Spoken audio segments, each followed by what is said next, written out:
You stain everything you touch, just like your skin stains my house.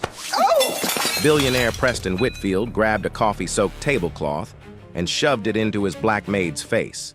6 staff stood frozen.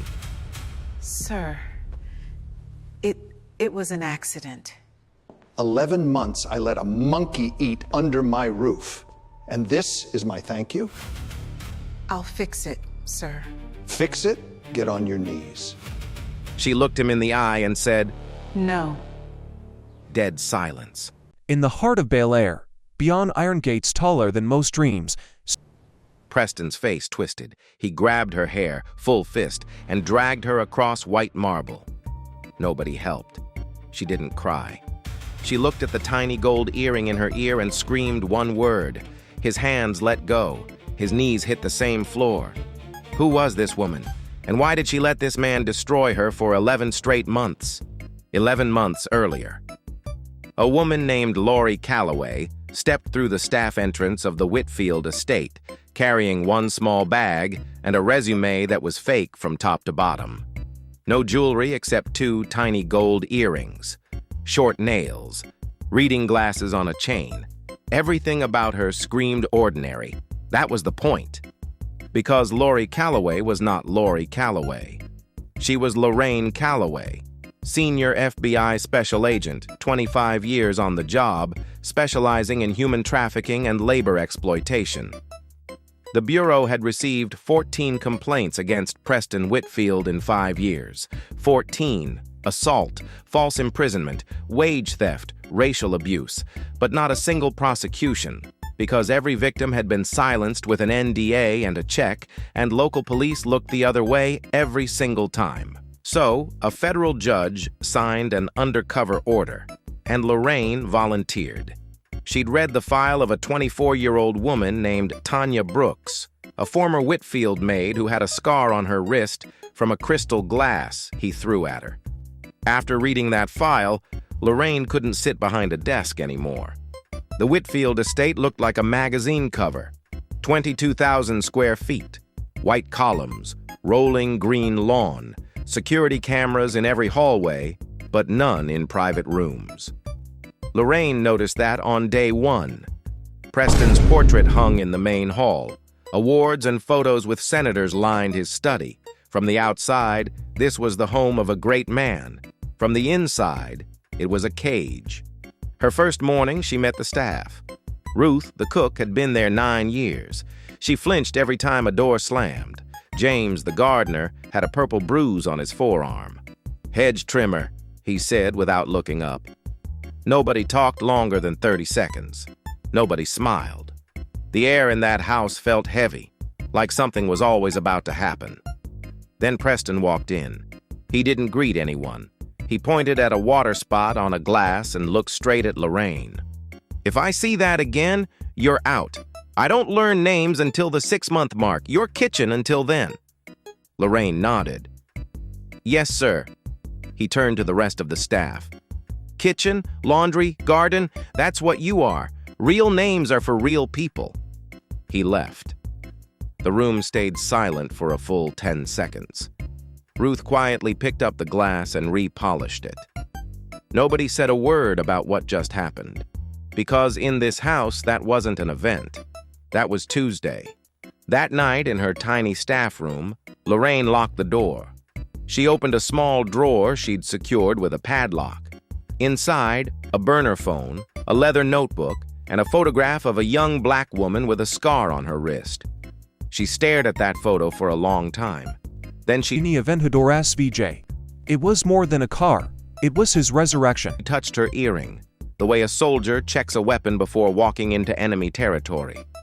She adjusted her watch, not to the minute, to the frequency, and she whispered into it, "Day 1, I'm in." 60 miles away, in a dark room full of screens, FBI agent Diane Hollister heard those words and pressed record. Lorraine had studied Preston Whitfield for 6 months before she ever entered his house. She knew his routines, his temper, his pressure points. She knew he was dangerous, but she didn't know about the basement. Not yet. 3 months in, a Tuesday morning, and the beginning of the end. Preston's wife, Catherine, lost a diamond bracelet. It wasn't stolen. Lorraine had seen Catherine leave it on the bathroom counter, then the sofa arm, then the garden bench. That woman misplaced things the way most people breathe. But Preston didn't ask questions. Preston made decisions. He lined all 6 staff members up in the dining room, the same room where he hosted senators and charity donors. He paced back and forth, hands behind his back, jaw tight. When he finally spoke, his voice was calm. That was worse than yelling. Someone in this room is a thief. His eyes moved down the line. Ruth, James, 2 housekeepers, the driver. Then Lorraine. He stopped. You, kitchen, empty your pockets. She did. Nothing. Open your locker. She walked to the staff hall. He followed. Everyone followed. She opened the locker in front of all of them. Uniforms, shoes, a toothbrush, nothing else. He wasn't satisfied. Lift your dress above the knee. The room went cold. Ruth stared at the floor. James looked away. Lorraine gripped the hem of her uniform and lifted it to her knees. The cool air hit her skin. Preston's eyes moved up and down like he was inspecting livestock. Higher. She raised it to mid-thigh. Her fingers trembled, not from shame, from the effort of not breaking cover. Now turn around, slowly. She turned, 360 degrees, in the dining room of a $30 million estate, in front of 5 co-workers who couldn't look at her, for a bracelet that was probably under a sofa cushion. When she completed the turn, Preston just stared at her. 5 seconds, 10 seconds.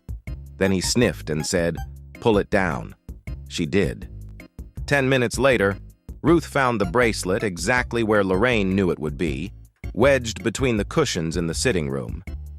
She brought it to Preston quietly. He didn't apologize. He didn't even look at Lorraine. He said 2 words to the room, "Back to work," and walked away. Like nothing happened. Like he didn't just make a woman spin like a mannequin in front of her colleagues for his entertainment. That night, Lorraine spoke into her watch. Date, time, names of everyone present, his exact words. She noted this was the 3rd theft accusation in 3 months, always targeting the newest staff, always ending the same way, with proof of innocence and 0 apology. Then she said something that made Diane go quiet on the other end. He doesn't do this because he thinks we steal. He does this because he likes to remind us that he can. She opened her leather notebook and wrote 2 words, underlined them 3 times. He'll escalate. She was right. But she had no idea how far. Month 5. A Friday night, and the night Lorraine almost broke cover. Most of the staff had gone home for the weekend. The estate was quiet, just Lorraine finishing up in the upstairs hallway and Ruth cleaning the kitchen downstairs. Preston had been in his study since 4 o'clock. Lorraine could hear his voice through the door. A phone call, getting louder. Something about a deal falling through. A partnership gone bad. Money lost. She knew what that meant. When Preston Whitfield lost money, someone in this house paid for it. She kept her head down and polished the banister. Slow, steady strokes. Stay invisible. Stay quiet. 11 more minutes and she'd be back in her room. The study door opened. Preston walked out holding a glass of bourbon. His face was tight. His eyes were scanning for something to break. He found Lorraine. Kitchen. Yes, sir. What is that smell? Hidden under the estate like a secret shrine. Was Victor Lenston's under... The polish, sir. It smells cheap. Like you. He took a sip, stared at her. You know what I spent on that banister? More than your mother made in her whole pathetic life. Lorraine said nothing. She kept polishing. Look at me when I'm talking to you. She looked up. There it is. Those dull little eyes.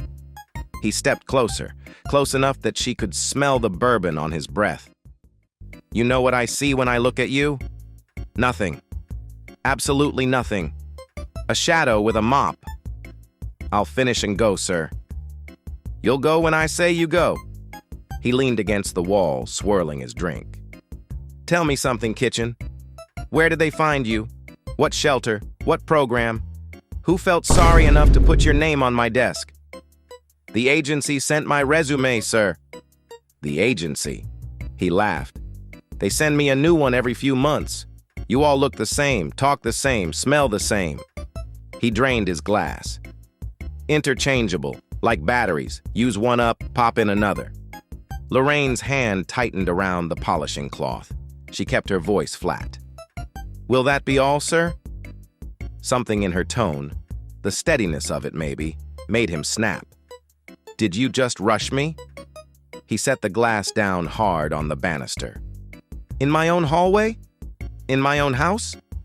No, sir, Shut up. He knocked the polished tin out of her hand. It hit the hardwood floor and splattered across the grain. Brown liquid on golden oak. Pick it up. She knelt down. No, not like that. Hands and knees, like the animal you are. She got on her hands and knees. The polish soaked into her uniform, her palms pressed flat against the cold floor. And then she felt it. His shoe pressing down on the back of her right hand. Not enough to break anything, just enough to pin her there. You people always need reminding where you belong. He pressed harder. 15 seconds. 20. The weight of a grown man threw Italian leather onto the bones of her hand. Lorraine counted in her head. Not the seconds, the evidence, date, time, location, his exact words, the shoe, the pressure, the earring capturing everything from floor level, his face from below, twisted with pleasure. Then, footsteps. Gerald Whitfield appeared at the end of the hallway, Preston's son, 34 years old. He saw his father's shoe on a black woman's hand. He saw her on the floor. He saw everything. Preston pulled his foot back, straightened his shirt. She spilled. I was helping. Gerald said nothing. He looked at Lorraine for 2 seconds. Then he turned around, walked back to his room, and closed the door. That click, the sound of a door closing, was louder than anything Preston had said all night.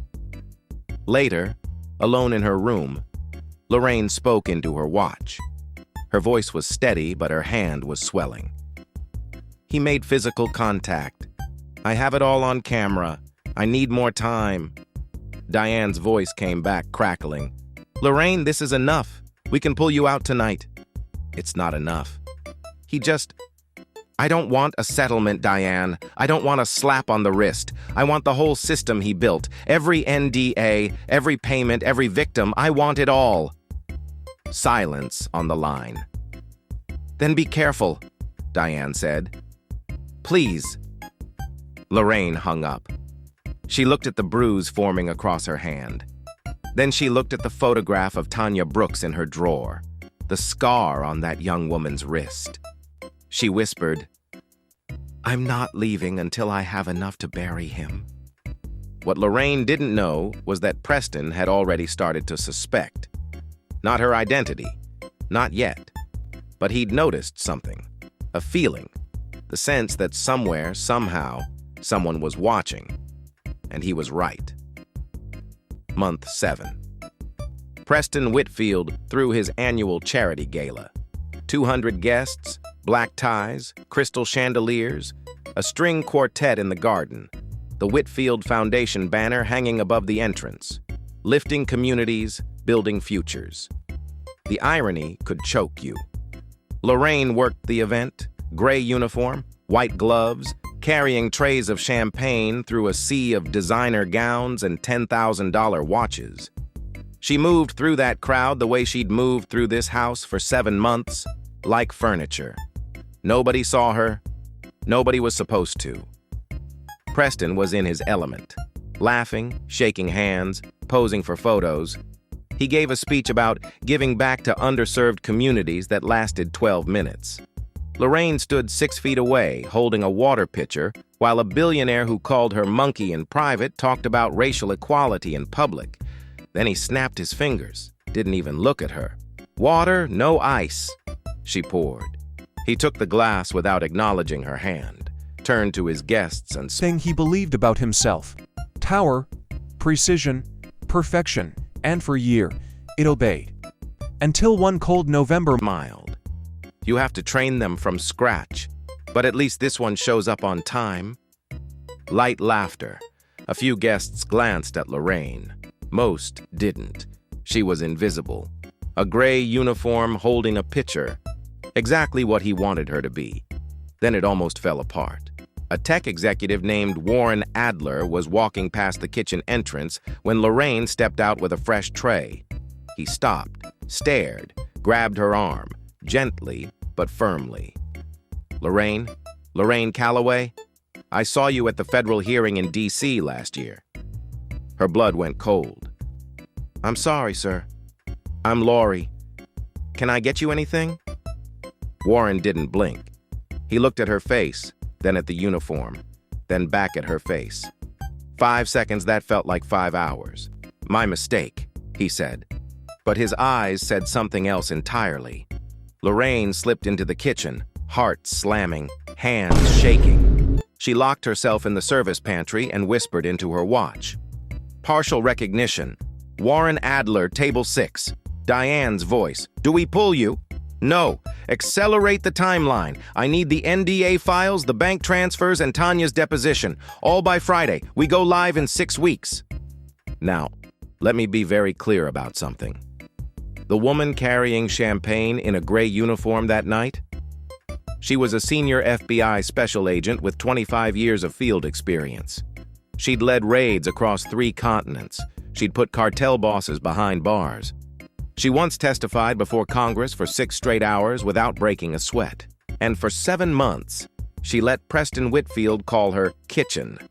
Let him inspect her like property. Let him grind his shoe into her hand. All because the evidence she was building wasn't just going to arrest Preston Whitfield. It was going to dismantle the entire machine he'd built to silence people. Every insult, every slur, every raised hand. 7 months. Over 1,000 hours of footage, all archived, all time-stamped, all admissible in federal court. But Warren Adler didn't stay quiet. 2 days later, Preston's attorney Victor Slade received an anonymous tip. Someone on your staff is not who they claim to be. The hunt had begun, and Lorraine was the prey. After the gala, something shifted inside Preston Whitfield. He couldn't name it, couldn't point to anything specific. But the air in his house felt different, like someone had left a window open that he couldn't find.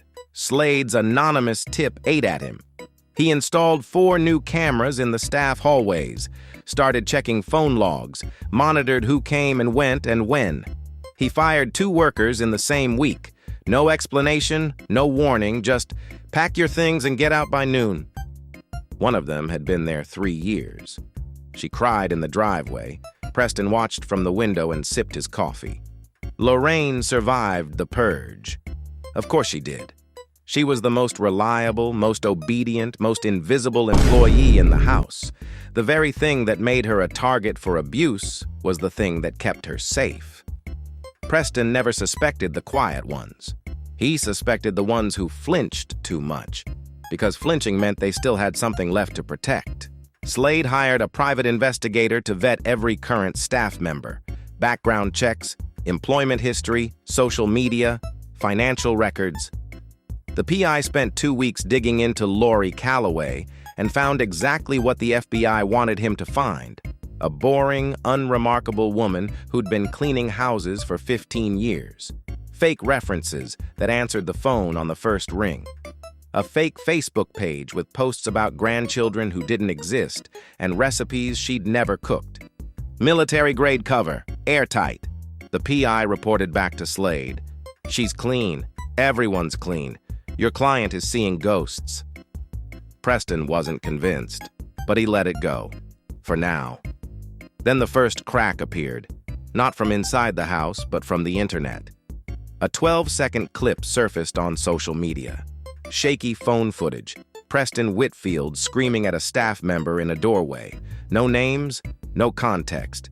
Just a red-faced billionaire jabbing his finger at a woman half his size. The clip wasn't from Lorraine's camera. It was older footage from a former worker's phone that Diane's team had uncovered during the investigation. 12 seconds. That's all it took. The clip hit 800,000 views in 48 hours. Comment sections exploded. Who is this man? Someone needs to expose this monster. Rich people really think they own human beings. Shares, reposts, screenshots. The clip spread the way fire spreads through dry grass. Fast, messy, and impossible to control. Preston's publicist released a statement within hours. The clip has been taken out of context. Mr. Whitfield has always maintained the highest standards of professionalism and respect toward his household staff. Standard playbook: deny, deflect, discredit. But now reporters were digging. 2 major outlets reached out to former Whitfield employees for comment. Most were bound by NDAs. Most stayed silent. Most. James, the gardener from month 1, the one with the bruise he blamed on a hedge trimmer, gave an anonymous interview to a local newspaper. He didn't name Preston directly, but he described the estate, the rules, the inspections, the way staff were called by room names instead of real ones. He said 4 words that hit like a truck. It's a morning. It didn't. Victor slid into the leather driver's seat, pressed the ignition. Click. Silence. At first, he frowned. A culture of fear. The article got 200,000 reads in 3 days. Slade sent a cease and desist letter before the ink was dry. But here's what people didn't understand yet. Preston Whitfield wasn't just a man with a temper. He was a system. The NDAs weren't mistakes. They were infrastructure. The shell companies weren't sloppy. They were architecture. Every firing, every settlement, every silenced victim was a brick in a wall he'd been building for 20 years. A wall designed to do one thing: make people disappear. And from inside that wall, Lorraine watched it all unfold. She heard Preston call Slade at 11 o'clock at night, voice shaking with rage. "Find whoever leaked that clip and bury them. I don't care what it costs. I don't care what you have to do. Find them and bury them." She stood in the hallway outside his study, polishing the same section of banister she'd already polished twice, and let the earring capture every word. The public was starting to see cracks in the Whitfield image, but they were only seeing the surface. Lorraine had evidence that went deeper, much deeper. Evidence that would turn cracks into craters. And Preston? He was about to lose control again. Worse than the hallway. Worse than the gala. Because the next time he put his hands on Lorraine Calloway, she wouldn't be the only one watching. 60 miles from the Whitfield estate, in a rented office space with blacked-out windows and 3 deadbolt locks on the door, FBI agent Diane Hollister sat in front of 6 monitors and a wall covered in photographs, documents, and red string. This was the nerve center. Every transmission from Lorraine's earring camera, every whisper into the watch, every file, every receipt, every time-stamped frame, it all lived here. And after 7 months of patience, it was starting to look less like a case file and more like a blueprint of something monstrous. Diane opened her laptop and walked her supervisor through the evidence. The screen filled the room. First, the video. Over 2,400 hours of footage from Lorraine's earring camera alone. Every angle, every room, every confrontation. Diane's team had organized it by date and tagged each clip by incident type. Verbal abuse, physical contact, racial language, labor violation. They'd cut a 47-minute highlight reel of the worst moments. The shoe on the hand, the forced inspection, the spinning, the monkey comments, the snapped fingers at the gala. 47 minutes, and that was the condensed version. Second, the money. Bank records showing a shell company called Whitfield Staffing Solutions, registered in Delaware, had paid out $2.7 million in consulting fees over 5 years. Every single payment went to a former employee.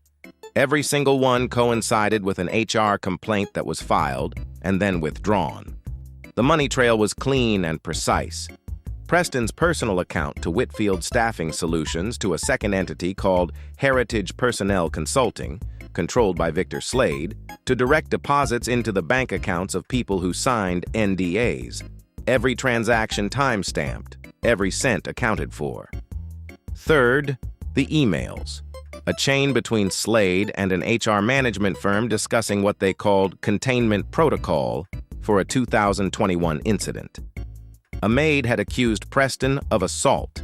Slade's email read, "Settle at $120K, standard NDA, social media clause.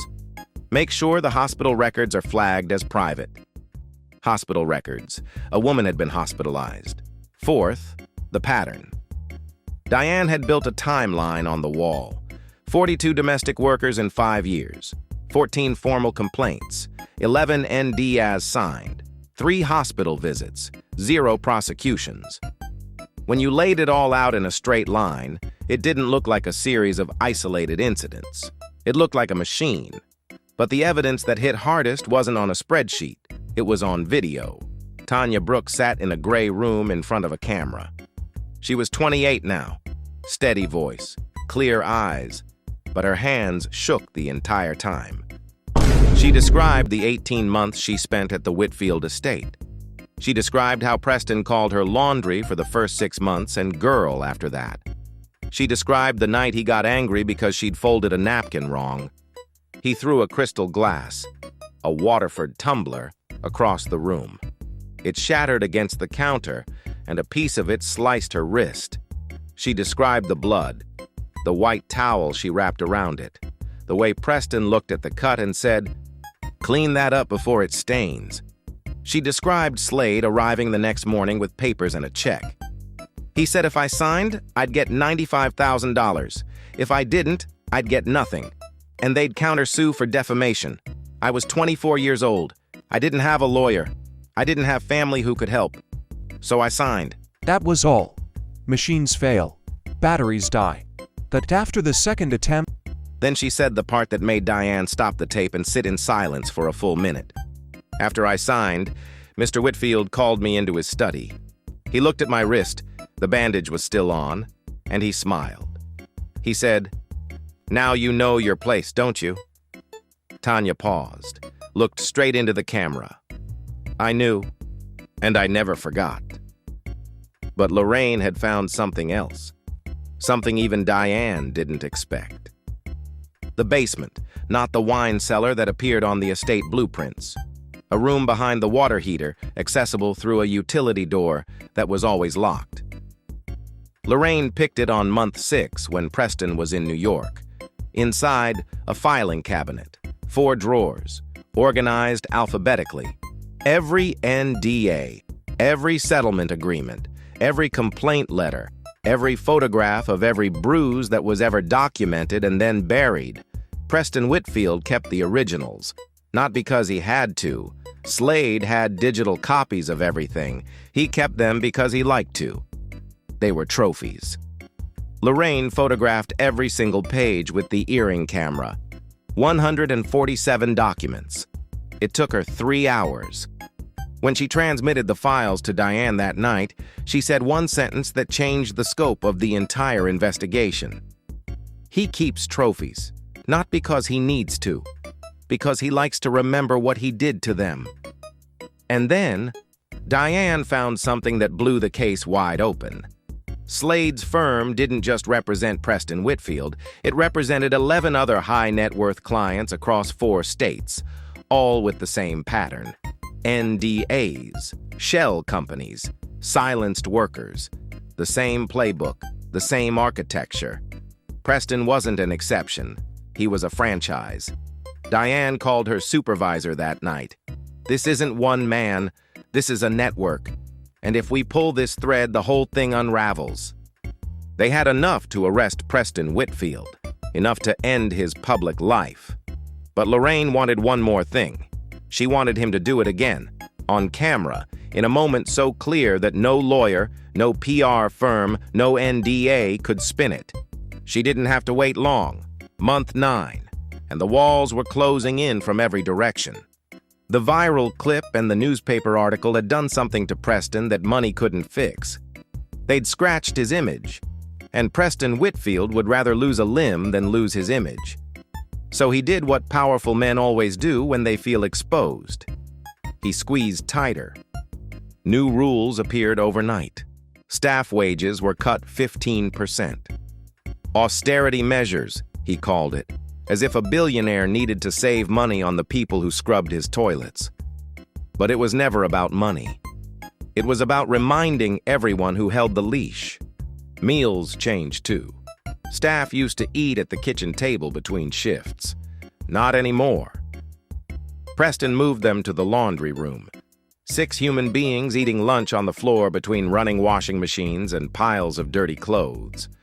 Lorraine sat cross-legged on cold tile, balancing a plate on her knee while the smell of detergent mixed with reheated rice.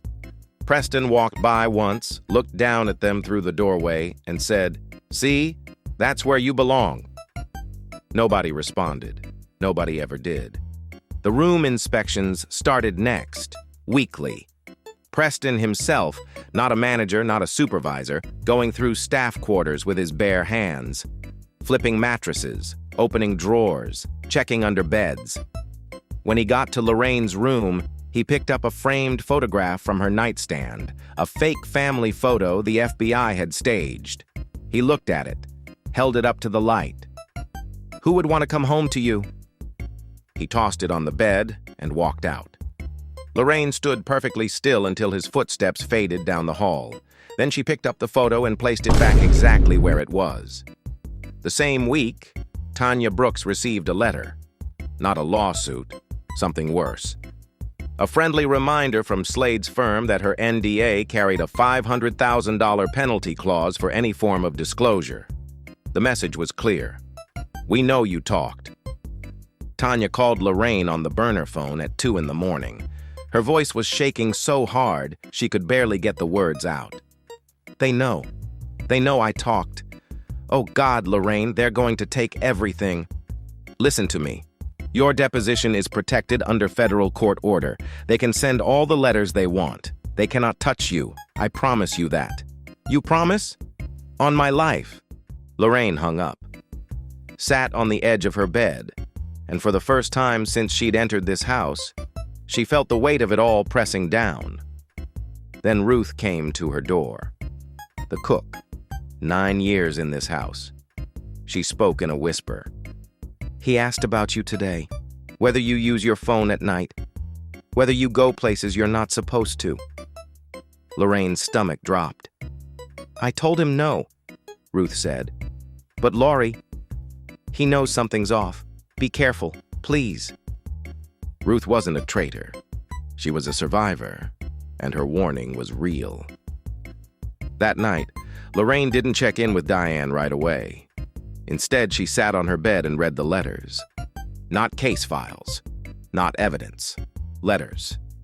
Dozens of them. Sent to the FBI's tip line by domestic workers across America who had heard rumors about an investigation into wealthy employers. A woman in Texas who was locked in a laundry room for 8 hours because she asked for a day off. A man in Connecticut whose employer confiscated his passport and told him he'd be deported if he complained. A grandmother in Georgia, Hidden under the estate like a secret shrine, was Victor Lanston's who worked 14-hour days for 11 years and was paid less than minimum wage the entire time. 47 letters. Every single one ended the same way. Nobody believed me. Lorraine Calloway, the woman who had spent 9 months without flinching, without crying, without breaking character for a single second, sat on a narrow bed in a staff room that smelled like laundry detergent and cried. Not for herself, for them, for all of them. Then she stopped, wiped her face, picked up the burner phone. "Diane, move the timeline up. 2 weeks. I want everything ready. Every file, every witness, every agent in position. When this thing breaks, I don't want him to be able to look anywhere without seeing his own face." 2 weeks, 14 days. She just had to survive 14 more days. But Preston Whitfield had other plans. and they involved a fist, a marble floor, and a woman he still believed was nobody.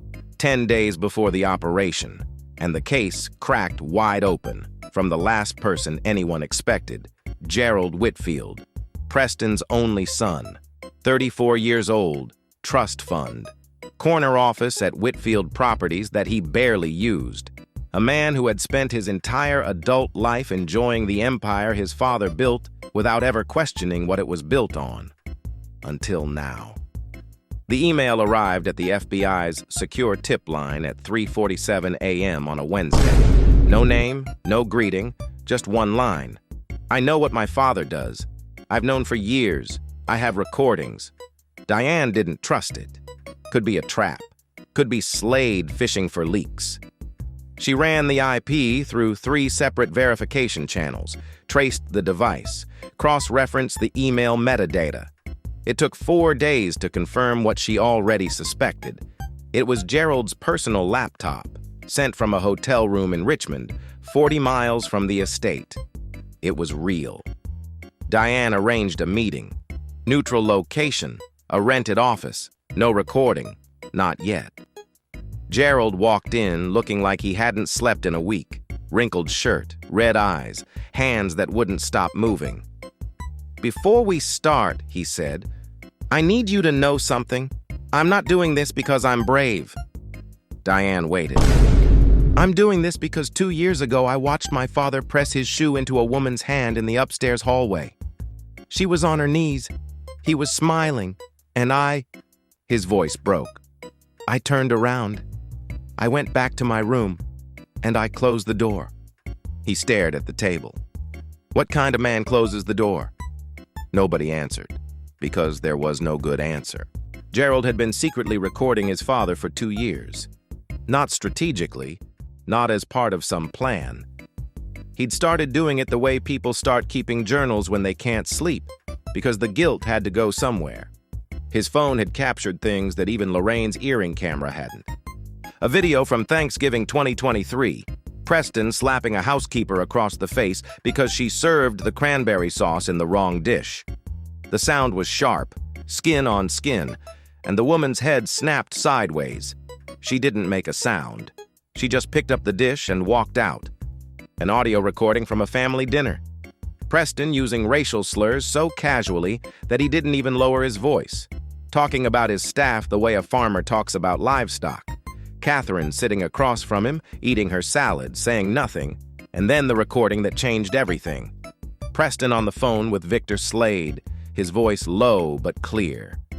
"That Brooks girl is talking. I don't know who she's talking to, but I want it stopped, whatever it takes. I don't care if it's a letter, a lawsuit, or a knock on her door at midnight. Shut her up." Gerald played that recording for Diane. The room was dead silent when it ended.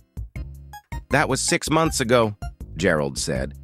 "I've been carrying it around like a bomb. I didn't know who to give it to. I didn't know if anyone would believe me over him." He looked up. "Do you believe me?" "Yes," Diane said. "I believe you." The same week, another piece fell into place. A public records request that Diane had filed 3 months earlier finally came back, with body camera footage from Deputy Elaine Greer. 8 months before Lorraine ever entered the Whitfield estate, someone had called 911 about a disturbance on the property. Deputy Greer responded. Her body cam showed her pulling up to the front gate. Whitfield security tried to wave her off. She insisted on entering. What the camera captured was damning. A young black woman, a housekeeper, being escorted off the property by 2 security guards. She was crying, shaking, saying the same thing over and over. "He hit me, he hit me, he hit me." And standing behind her, calm as a Sunday morning, was Victor Slade, hands in his pockets, smiling. "She's confused, officer. She tendered her resignation this morning. We're just helping her collect her things. Everything's under control." Deputy Greer filed a report that night. Possible domestic violence. Employer/employee. Recommend follow-up. Nobody followed up. The report sat in a filing cabinet at the county sheriff's office, hidden under the estate like a secret shrine. Was Victor Lanston's gathering dust until Diane pulled it. Now, Tanya's testimony, Gerald's recordings, Greer's body cam, the financial trail, the emails, the basement trophies, the 2,400 hours of earring footage. It was all coming together. And then Tanya made a decision that nobody saw coming. She called Diane on a Tuesday afternoon, voice steady, no shaking this time. "I'm done hiding.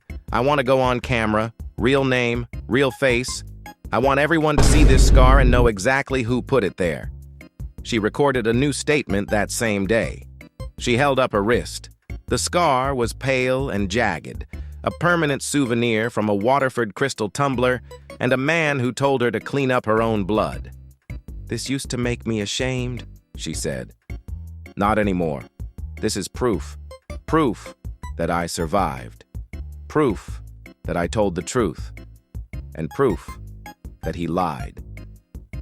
The final night before the operation, Lorraine sat in her staff room one last time. She looked at the gray uniform hanging on the back of the door, touched the earring, adjusted the watch. Tomorrow she would stop being invisible.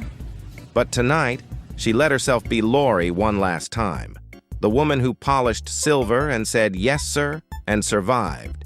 She owed that woman everything. Then Preston called her into his study, made her kneel, threw a dirty cloth at her feet. "Shine my shoes." She shined them, on her knees, in silence. "See," he said, looking down at her. "That's the natural order.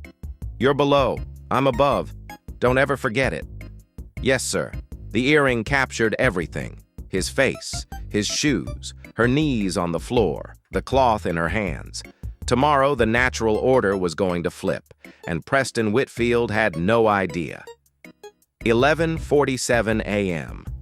The grand foyer, sunlight pouring through floor-to-ceiling windows onto white Italian marble, and a coffee stain on a tablecloth. That's all it was. A brown ring on white linen, the kind of thing that happens 1,000 times a day in 1,000 houses across America. You wipe it, you move on, you forget it by lunch. But this wasn't 1,000 houses. This was Preston Whitfield's house. And Preston Whitfield didn't forget. Lorraine was carrying the breakfast tray through the foyer when the cup tilted. Just slightly, just enough. A small circle of brown on white fabric. She reached for a cloth immediately. "I'll get it, sir." "What did you just do?" Preston was standing by the window. He'd been staring at his phone, reading the hashtag, reading the articles, reading comments from strangers calling him a monster. His blood had been boiling since 6 a.m., and now, a stain. On his tablecloth, in his foyer, by the same black woman he'd been trying to break for 11 months. He crossed the room in 3 steps. 11 months. His voice was low, quiet, the dangerous kind of quiet. 11 months I kept you, fed you, gave you a roof, and you still can't do one simple thing. It was an accident, sir. Everything with you is an accident. He grabbed the tablecloth and threw it off the table. Glasses shattered on marble. A vase hit the floor. Your kind doesn't have accidents. Your kind is the accident. Mr. Whitfield, shut your mouth. Get on your knees. She didn't move. I said, get on your knees. No. The word landed like a gunshot. 6 staff members, Ruth in the kitchen doorway, James by the garden entrance, 4 others scattered through the hall, all froze. In 11 months, nobody had ever said that word to Preston Whitfield. Not in this house, not on this marble, not to his face. Preston's expression didn't change at first.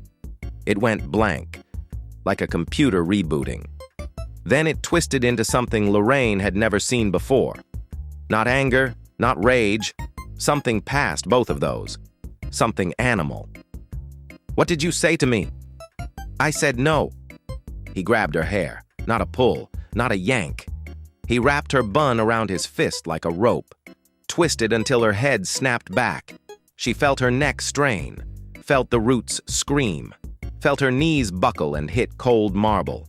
Then he dragged her, 3 feet, 5 feet, 7 feet across white stone. Her knees scraped marble. Her uniform tore at the shoulder. Her hands reached for his wrist, not to fight, not to beg, to angle the earring camera directly at his face. He was screaming now. "You want to say no? In my house? On my floor? You're nothing! You're a stain! You're nothing!" Ruth covered her mouth in the kitchen doorway. James took 1 step forward, then stopped. Nobody helped. Nobody moved. 6 witnesses. 6 statues. Lorraine looked up at him, hair in his fist, knees on stone, and with a voice that didn't shake, didn't waver, didn't break, she screamed one word. "Federal!" 60 miles away, Diane Hollister heard it through her earpiece. Her hand hit the button. "Go, go, go!" The first sound Preston heard was the front door. Not a knock, an explosion. Wood splintered, glass shattered. Then the back door, then the kitchen entrance, then windows, one after another, crashing inward.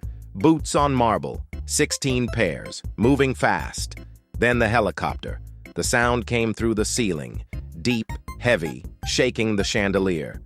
Shadow crossed the windows as it dropped low over the lawn. Men and women in blue jackets poured into the foyer from every direction.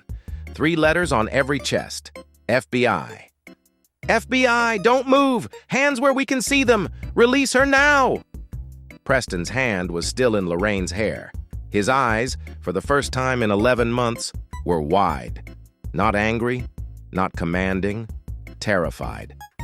The kind of terror that comes when a man realizes that everything he built, everything he bought, Hidden under the estate like a secret shrine was Victor Lanston's everything he buried, just surfaced. All at once, in front of everyone. He let go.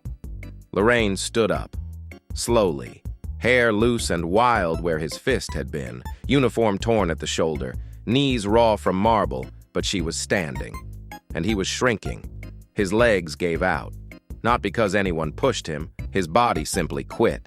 His knees hit the same marble hers had just bled on, the same floor he'd dragged her across, the same stone he'd made her crawl on, kneel on, shine his shoes on. Now it was his floor, and he was on it. Lorraine looked down at him, for the first time in 11 months, from above. And when she spoke, it wasn't Laurie's voice, not the whisper, not the "yes, sir." It was the voice of a woman who had commanded raids across 3 continents, a voice that had made cartel bosses go silent. "My name is Lorraine Calloway, Senior Special Agent, Federal Bureau of Investigation." She paused.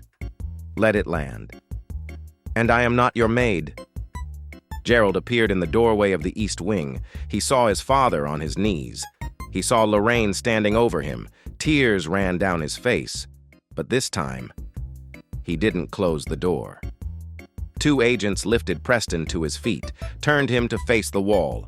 Handcuffs clicked around his wrists. Miranda rights. Calm, professional voices reading words that no amount of money could silence. Preston's eyes stayed locked on Lorraine the entire time. On her face, on the earring. The tiny gold stud he'd never thought twice about. The one that had been watching him, recording him, for 11 straight months. Outside, a neighbor's phone was already filming. The helicopter, the armored vehicles, Preston Whitfield in handcuffs being walked to a black SUV. The footage hit the internet within minutes. 23 million views in 24 hours. Hashtag Whitfield silence became hashtag Whitfield falls. And the moment that would be replayed 100 million times, shared, screenshotted, turned into memes and murals and protest signs, was 7 seconds long. A woman on a marble floor. One word. And a billionaire who finally learned what it felt like to be powerless. The aftermath came fast. Within 1 hour, Preston Whitfield III was formally charged at the federal courthouse in Alexandria. 4 counts of assault, 12 counts of labor law violation, conspiracy to obstruct justice, bail set at $5 million. Every camera in the country pointed at that courtroom door. Within one day, FBI agents raided Victor Slade's office. 4 filing cabinets, 6 hard drives, 11 years of NDAs, shell company records, and settlement agreements. The same playbook, used on the same kind of people over and over. Slade was disbarred within the month. His own indictment came 3 weeks later. Within 1 week, 42 former employees came forward. People who had been silent for years walked into FBI field offices and told their stories. Every NDA was voided by federal court order. Every gag clause, every penalty, gone. Gerald testified against his father. When the prosecutor asked why he waited so long, Gerald said, "Because I was a coward." The courtroom went silent. Tanya Brooks sat in the front row the day the verdict came down. She didn't speak to reporters. She walked outside, held up her wrist so the scar caught the sunlight, and let the cameras do the rest. 2 states introduced legislation banning NDA clauses in abuse-related settlements. They called it the Callaway-Brooks Act. It passed committee within 90 days. Lorraine held a press conference 3 weeks after the arrest. Charcoal suit. Simple. Elegant. No gold earrings this time. Small diamonds instead. She looked straight into the camera and said, "I wore a gray uniform for 11 months. I was called kitchen. I was searched, humiliated, made to eat on a laundry room floor, made to shine shoes on my knees, dragged across marble by my hair, not because I had to, because 42 people before me had no choice. They are the reason I walked into that house, and they are the reason I'm standing here today." That night, Diane Hollister sat alone in a dark office. The Whitfield case files were closed, archived, done, but a new file was open on her screen. A different estate, a different city, a different billionaire, same playbook. She picked up the phone. "I have another one, bigger name. How soon can we start?" If this story moved you, share it, not for views. For every person who was ever told to stay quiet, drop your story in the comments. Have you ever been treated like you were invisible? And hit subscribe, because Lorraine Callaway isn't done, not even close.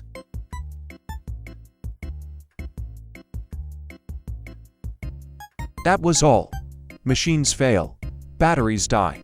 That after the second attempt, 14 people filed complaints against Officer Johnson before he taught Wilma Taylor. 14. Excessive force, racial profiling, unlawful stops. Every single complaint was dismissed, marked unfounded, filed away. Then Johnson grabbed Wilma, threw her Bible on the ground, handcuffed a woman with arthritis on a public sidewalk, and suddenly everything worked. Investigations, trials, accountability, 8 years in prison. Why did the system finally work for Wilma? Because her son was the police chief. But Wilma asked the question that breaks this whole story open. What about the ones who don't have a son who's police chief? 14 people before Wilma got nothing. No investigations, no justice, just complaints buried in filing cabinets by supervisors who chose silence. Brad Sullivan sat in that petrol car watching his partner hurt an elderly woman. He never opened it, never spoke up, just watched. How many times have you seen wrong happen and said nothing? Told yourself someone else would handle it, that it wasn't your place. Sullivan's silence gave Johnson permission for 6 years until someone will powerfully force the truth into daylight. Share this if justice shouldn't require connections. Comment, when did your silence cost someone else? Subscribe for stories proving accountability starts with people watching. Wilma proved something painful. The system doesn't protect everyone, just the ones loud enough to be heard.